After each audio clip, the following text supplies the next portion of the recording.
A heartbreaking service in celebration of a life taken too soon, as friends and family of Tyre Nichols paid tribute to the 29-year-old who died last month after he was beaten by 5 Memphis police officers. He'd been pulled over for alleged reckless driving, remembered as a loving father to a 4-year-old and an avid skateboarder. The US Vice President Kamala Harris had this message for Nichols' parents. You have been extraordinary in terms of your strength, your courage, and your grace.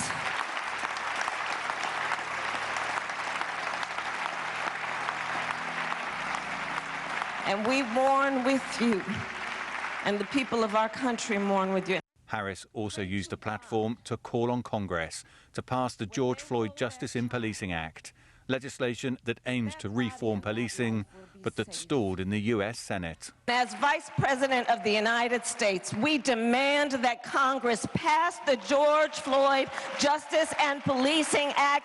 Joe Biden will sign it,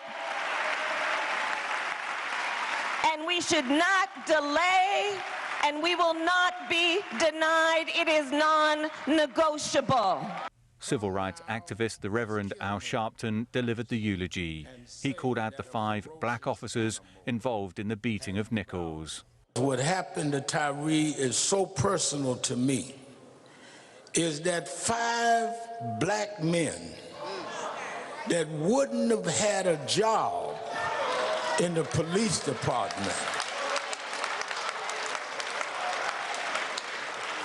would not ever be thought of to be in an elite squad.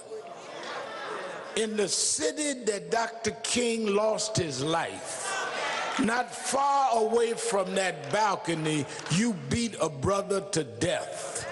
Family members of Nichols spoke of their heartbreak. Their lives changed forever. It left me completely heartbroken. I see the world showing him love and fighting for his justice. But all I want is my baby brother back. This has been an emotional day for the friends and family of Tyre Nichols.